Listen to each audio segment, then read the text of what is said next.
नमस्कार। प्रादेशिक समाचार के साथ मैं मुग्धा तिवारी।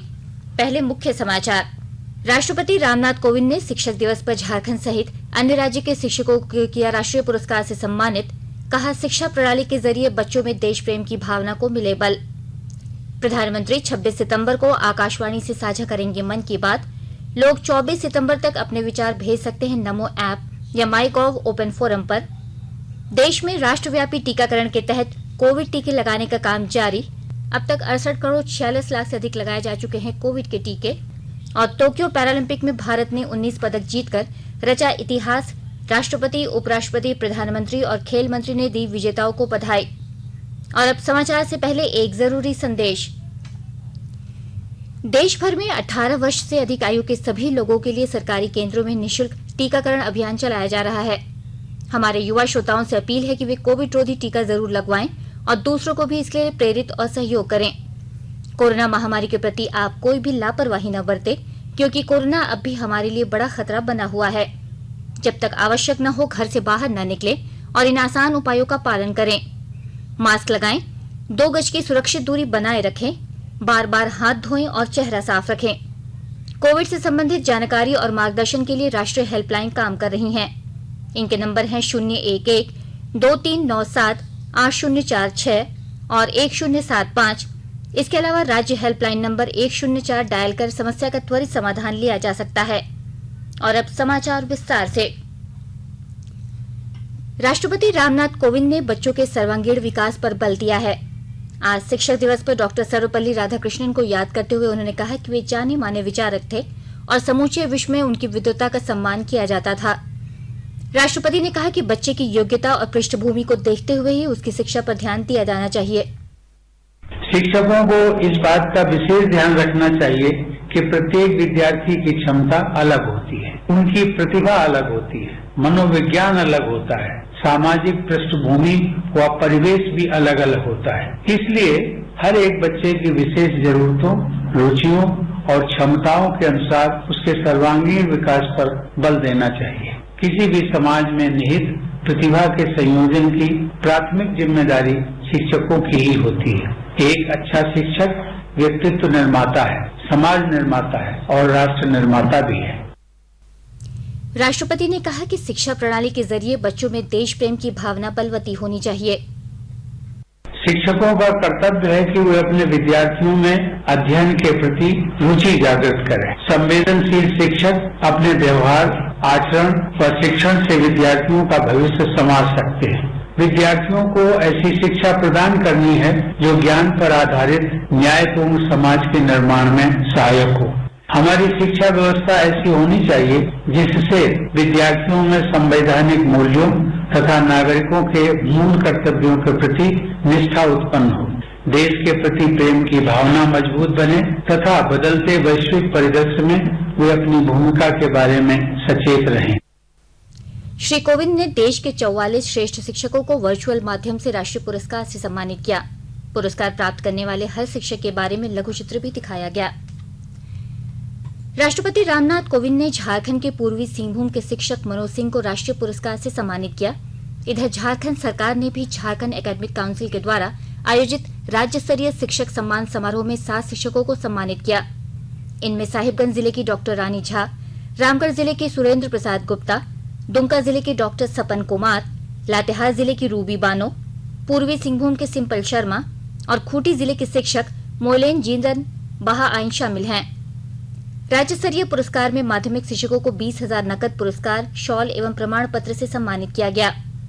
राष्ट्रीय शिक्षक पुरस्कार वितरण कार्यक्रम का आयोजन इस वर्ष भी कोविड के कारण ऑनलाइन आयोजित किया गया। इसका आयोजन राजधानी के नेपाल हाउस स्थित योजना विभाग में किया गया, जहां वीडियो कॉन्फ्रेंसिंग के जरिए पुरस्कार का वितरण किया गया। केंद्रीय शिक्षा मंत्री धर्मेंद्र प्रधान ने शिक्षक दिवस के अवसर पर कहा कि नई शिक्षा नीति देश में बदलाव लेकर आएगी। जब राष्ट्रीय शिक्षा नीति क्रियान्वयन होना शुरू हुआ है, जिसमें हम 21वीं सदी को एक नई ऊंचाई की ओर ले जाने के लिए कटिबद्ध है, संकल्पबद्ध है। और आज की शिक्षक दिवस इसीलिए महत्वपूर्ण होता है। राष्ट्रीय शिक्षा नीति की क्रियान्वयन का पहले सालगिरह के अवसर पे ये पहला शिक्षक दिवस है। देश के 75वें स्वाधीनता दिवस समारोह के उपलक्ष्य में आजादी का अमृत महोत्सव के अंतर्गत प्रादेशिक समाचार एकांश आकाशवाणी रांची द्वारा स्वाधीनता संग्राम और उसके गौरवशाली इतिहास पर 18 अगस्त से साप्ताहिक अमृत महोत्सव क्विज का शुभारंभ किया गया है।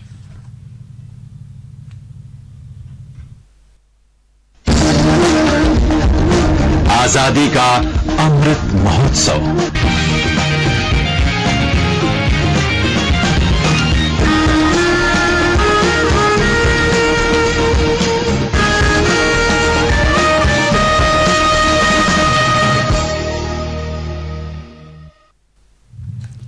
प्रधानमंत्री नरेंद्र मोदी इस महीने की 26 तारीख को आकाशवाणी से मन की बात कार्यक्रम में देश विदेश के लोगों से अपने विचार साझा करेंगे। यह इस मासिक रेडियो कार्यक्रम की 81वीं कड़ी होगी। प्रधानमंत्री ने उन विषयों पर लोगों के विचार आमंत्रित किए हैं जिन पर उन्हें अपने अगले कार्यक्रम में चर्चा करनी चाहिए। लोग अपने विचार नमो ऐप या माई गॉव ओपन फोरम पर साझा कर सकते हैं। वे टोल फ्री नंबर 1800117 पर फोन कर हिंदी या अंग्रेजी में प्रधानमंत्री के लिए संदेश रिकॉर्ड भी करवा सकते हैं। इसके लिए फोन लाइन इस महीने की 24 तारीख तक खुली रहेंगी। इसके अलावा 1922 पर मिस्ड कॉल देकर एसएमएस में प्राप्त लिंक को फॉलो कर सीधे प्रधानमंत्री को सुझाव भेजे जा सकते हैं। आकाशवाणी के ताजा तरीन समाचारों के लिए आप हमारी वेबसाइट newsonair.com पर लॉग ऑन कर सकते हैं। ताजा समाचार Twitter handle @AIR News Alerts और Facebook page all India radio news पर भी उपलब्ध है।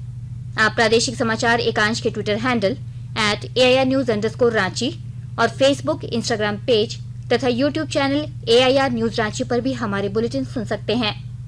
प्रादेशिक समाचार आप आकाशवाणी रांची से सुन रहे हैं और अब पेश है कोरोना से बचाव के कुछ संदेश। चलो मिलकर एक शुरुआत करें, चलो एक फैसला आज करें, मास्क नहीं तो टोकेंगे, कोरोना को रोकेंगे, चलो एक वादा करते हैं, चलो एक वादा करते हैं, मास्क नहीं तो टोकेंगे, कोरोना को रोकेंगे। भारत सरकार द्वारा जनहित में जारी। कोविड-19 से बचाव और सुरक्षित रहने के 3 उपाय। मास्क लगाएं, 2 गज दूरी है जरूरी, सुरक्षित दूरी रखें, हाथ और मुंह साफ रखें। केंद्र सरकार कोविड महामारी के दौरान लोगों की सुविधा के लिए बनाई गई राष्ट्रीय स्तर के हेल्पलाइन नंबर के बारे में लोगों को जागरूक कर रही है। सूचना प्रसारण मंत्रालय अपने विभिन्न विभागों के माध्यम से इन हेल्पलाइन के बारे में जागरूकता बढ़ा रहा है। विभिन्न हेल्पलाइन नंबर इस प्रकार हैं।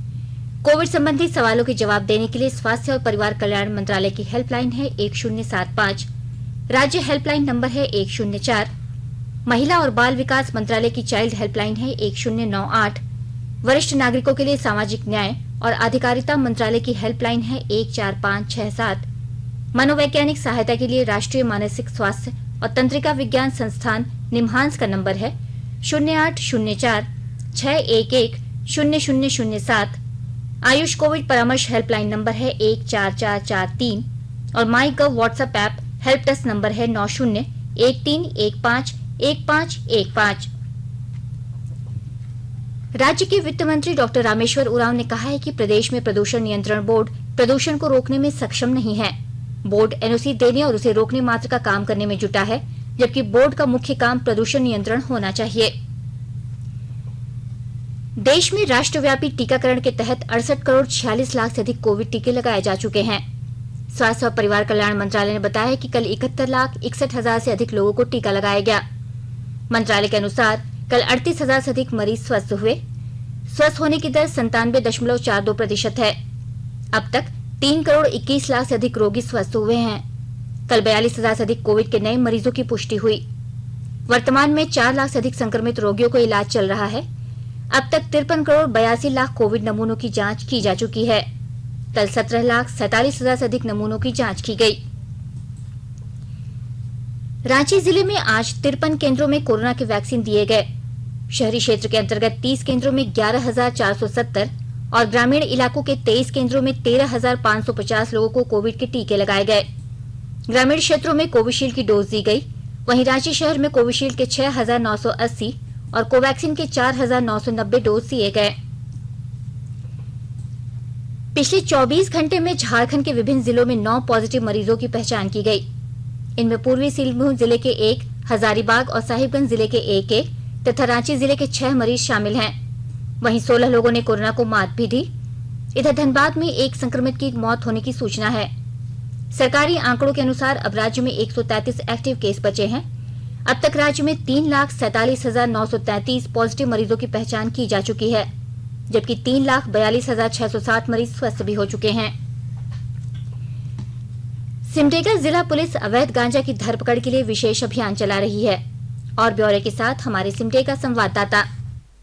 सिमडेगा पुलिस गांजा के अंतरराज्यीय तस्करों के खिलाफ लगातार सफलता हासिल कर रही है। सिमडेगा पुलिस की सफलता और गांजा तस्करों की बढ़ती गतिविधि का अंदाजा इसी आंकड़े से लगाया जा सकता है कि पिछले 8 माह में 1,726 किलोग्राम गांजा जब्त किया गया है, जिसकी कीमत अंतर्राष्ट्रीय बाजार में लगभग 8.5 करोड़ रुपए आंकी गई है। अब तक 26 तस्करों को गिरफ्तार भी किया गया है। पुलिस अधीक्षक डॉक्टर शम तब्रेज ने कहा कि तस्कर ओडिशा से गांजा लेकर सिमडेगा होते हुए नेपाल की ओर रुख करते हैं। गांजा को अलग अलग तरीके से छिपाकर ले जाने की कोशिश होती है, लेकिन पुलिस की सक्रियता से वे पकड़े जाते हैं। मनोज कुमार सिन्हा, मनु, आकाशवाणी समाचार, सिमडेगा। धनबाद रेलवे ने धनबाद से हावड़ा के बीच मोगरा रेलवे स्टेशन पर फुट ओवरब्रिज निर्माण को लेकर ट्रेन परिचालन बंद रखने की घोषणा की है। इसके कारण 6 से 8 सितंबर को मदार से कोलकाता जाने वाली साप्ताहिक एक्सप्रेस और सियालदाह से आसनसोल और जसीडीह होकर बलिया जाने वाली एक्सप्रेस प्रभावित रहेंगी।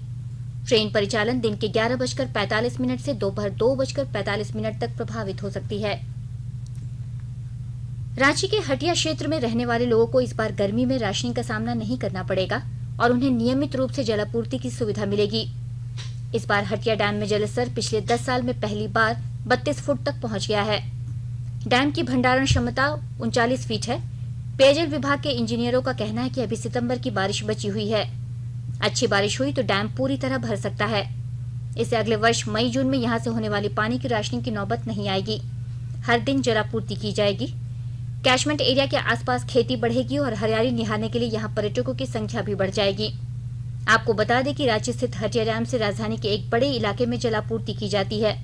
इनमें एचईसी, हिनू, बिरसा चौक, अशोकनगर, हरमू समेत अन्य इलाके शामिल हैं। टोक्यो पैरालंपिक में आज अंतिम दिन भारत ने 1 स्वर्ण और रजत पदक जीतकर इतिहास रच दिया है। पुरुष सिंगल्स में कृष्णा नागर ने फाइनल में हांगकांग के मान काइचू को हराकर स्वर्ण पदक देश के नाम किया।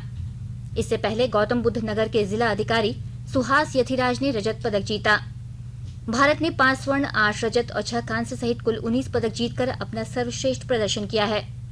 24 अगस्त से टोक्यो में शुरू हुए पैरा ओलंपिक खेल आज समाप्त हो रहे हैं। पदक तालिका में भारत कुल 19 पदक जीतकर 24वें स्थान पर है। समापन समारोह में निशानेबाज अवनी लेखरा भारत की ध्वजवाहक होंगी। अवनी पैरालंपिक खेलों में स्वर्ण पदक जीतने वाली पहली भारतीय महिला हैं। समापन समारोह कोविड प्रोटोकॉल के साथ सादगी से संपन्न होंगे। इधर राष्ट्रपति रामनाथ कोविंद, उपराष्ट्रपति वेंकैया नायडू और प्रधानमंत्री नरेंद्र मोदी ने टोक्यो पैरा ओलंपिक में कृष्णा नागर और सुहास यथिराज को पदक जीतने पर बधाई दी है। राष्ट्रपति ने कृष्णा नागर को बधाई देते हुए कहा कि उन्होंने सर्वश्रेष्ठ प्रदर्शन किया है और उनकी सफलता से बहुत से देशवासी प्रेरित होंगे। राष्ट्रपति ने सुहास यथिराज को बधाई देते हुए कहा कि उन्होंने विश्व के नंबर 1 खिलाड़ी को कड़ी टक्कर देते हुए रजत पदक जीता।